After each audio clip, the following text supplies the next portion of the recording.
I'm Cat Oriel, a breaking news reporter with Forbes. Today I am here with Representative Barbara Lee of California. Congresswoman, thank you so much for joining me today. Glad to be with you. You've been in politics virtually your entire career. What inspired you to get into politics and run for office? It's almost my entire life. I really, uh, Shirley Chisholm was running for president, and Shirley Chisholm was the first Black Congresswoman elected to Congress. She was from Brooklyn, New York. I had a class at Mills College, and probably the only class in government I've ever taken. And she came to my campus. I was Black Student Union president, and she spoke. But back to my class, it was a government class, and I was required to do field work in a presidential campaign. And there were three guys running, McGovern, Muskie, Humphrey. And I didn't want to work in their campaigns because then I was a single mother on public assistance, raising two small boys. And I didn't think that these guys were speaking to the issues that my community needed addressing. So I told my professor at Mills College to flunk me because I was not going to pass that class. But at the same time, I was Black Student Union president and invited Shirley Chisholm as the first Black member of Congress, Black woman. She came, she said she was running for president. And she took me to task when I told her I had this class I was about to flunk. But then she said, well, why don't you work in my campaign? Then I told her I was not registered to vote. She took me to task again. Little girl, she called me, and I was in my 20s then. She said, you've got to register to vote because you can't continue to not work within the system to change things. If you're a progressive Black woman, you've got to get in there and make things better because the rules weren't made for you or I. And so she convinced me to register to vote, went back and talked to my professor about getting involved in her campaign, what to do, how to do it. She said, that's for you to figure out. This is a course in college. So bottom line, I passed the class. I organized the Shirley Chisholm Northern California campaign out of my class. I got an A in the course that I was going to flunk initially. Then I went on to Miami, Florida as a Shirley Chisholm delegate. So that was kind of my entree into politics. And then I worked for a phenomenal member of Congress, Congressman Ron Dellums. He asked me to head up his office after I got my graduate degree. And I did. So I worked in DC for about 8 years and then back into his district office for another 4 years. And then I started a small business. And now you've just launched your 2024 Senate campaign. Why now? Was it always your dream to become a senator? And have you thought about running before, such as maybe 2016 for Senator Barbara Boxer's seat?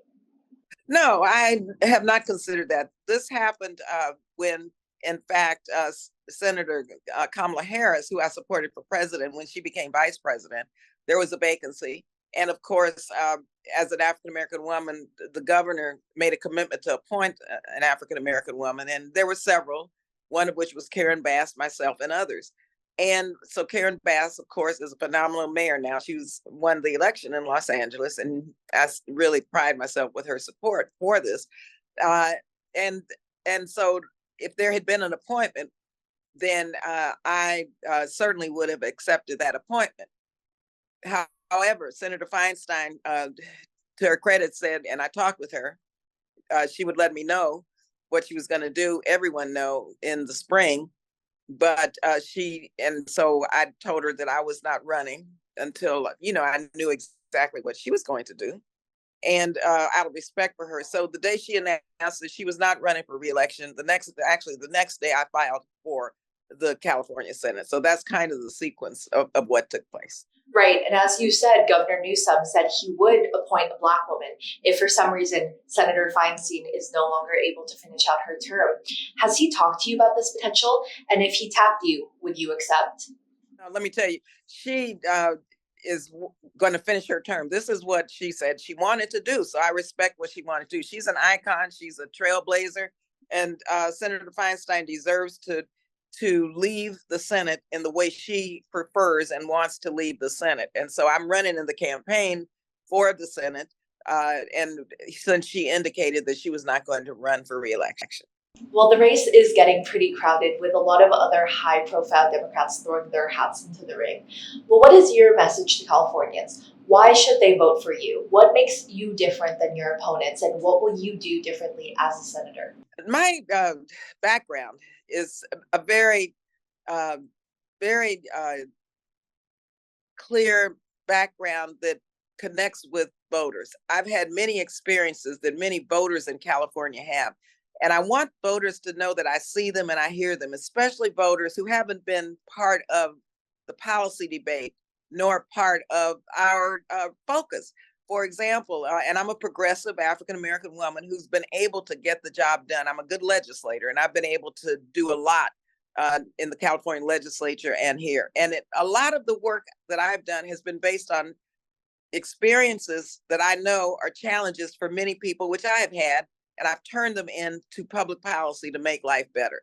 So I will be champion many issues that you don't see championed in the Senate. For instance, I believe the economy must work for everyone. Yet in California, we have 20 million people living below the poverty line. You don't hear many debates about lifting people out of poverty in the Senate. Secondly, when you look at climate, I've been involved in the issues around environmental justice and climate change for many, many decades. And the experience I've had internationally, I was at COP27. I chaired the subcommittee that funds all of our global climate accounts. And so I bring a lot of experience to the Senate coming from California to help actually strengthen our federal laws based on some of our laws and regulations in California that far exceed our federal laws. Thirdly, when you look at the issues around housing and homelessness, I know what it's like not to have a place to live. And I've seen and I know many creative solutions to these problems that you don't hear any debate in the Senate centered around. And so my whole fight for Californians who have been marginalized, who haven't been seen, who under the rubric of inequality, there's so much inequality in California, in the Central Valley, food insecurity, poverty rates off the scale.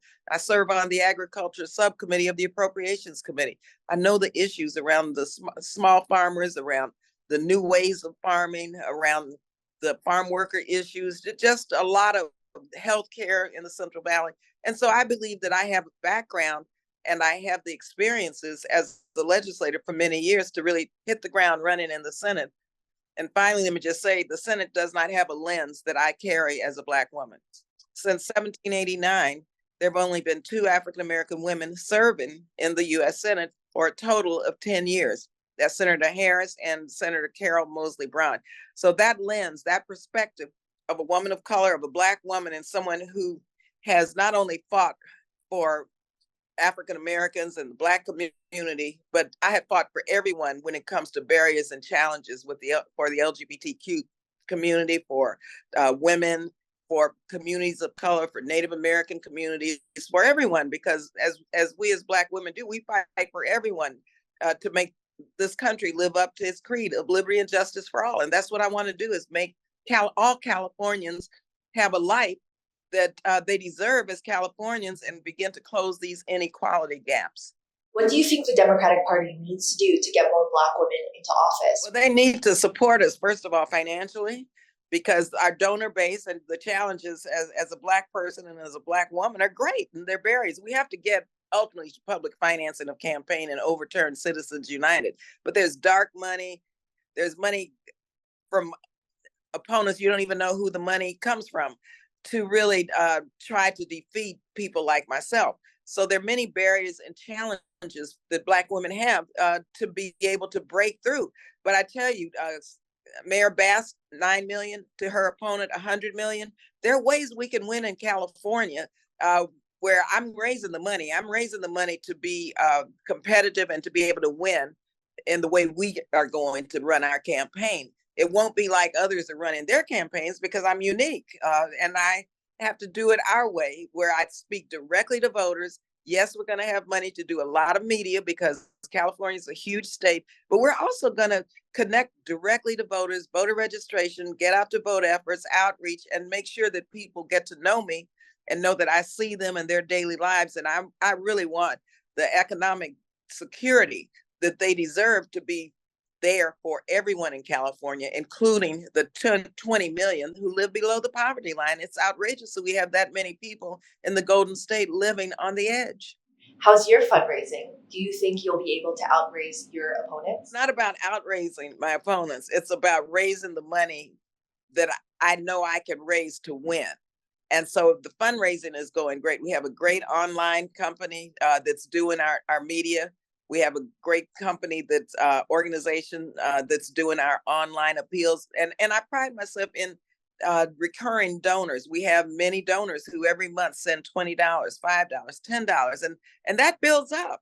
And so small donors are really appreciated for me in my campaign, because having an army of small donors out there helps win campaigns, because they buy into your campaign and is powered by people who really believe in you. And so we're going to raise the money that we need, and we are raising the money that we need to win. And out of the other candidates, who would you want to face off in a runoff? I'm focusing on on Senate and winning this myself. And if you don't make the runoff, who would you want to win? Listen, now you know I intend to make this runoff and win. So you have to stay laser focused when you're a campaign. Otherwise, distractions and noise could throw you off your game. So I'm being very deliberate and very intentional about what I say and how I run this campaign. And finally, if you win in 2024, I believe you would be sworn in at the age of 78 and finish out your first term at the age of 84. Would you vow to run for 2 terms or only be a 1-term senator? I'm not vowing anything except running to win to serve people in California. Secondly, let me tell you, experience counts in the Senate. Believe you me, with these MAGA extremist Republicans, you have to have somebody who's had a history of winning battles and of fighting and resisting. And when you look at other candidates, I mean, Bernie Sanders won California in the presidential primary. I think what's important is that the values and that the perspective and the experience of getting the job done and standing firm. I was the only one who voted against the authorization to go to war after the horrific attacks of 9/11. People want to see someone who they can trust, who has demonstrated over time that they can trust them to speak for them and to fight for them. That's what the voters want. And so we're dealing with age and experience and all of the other issues at the same time. And the voters will decide. But I think voters understand that I'm with them, I see them, and I'm going to be there for them in the Senate and raise their lives and their livelihoods in a way that has never been raised before. Representative Barbara Lee, thank you so much for joining me today. Thank you.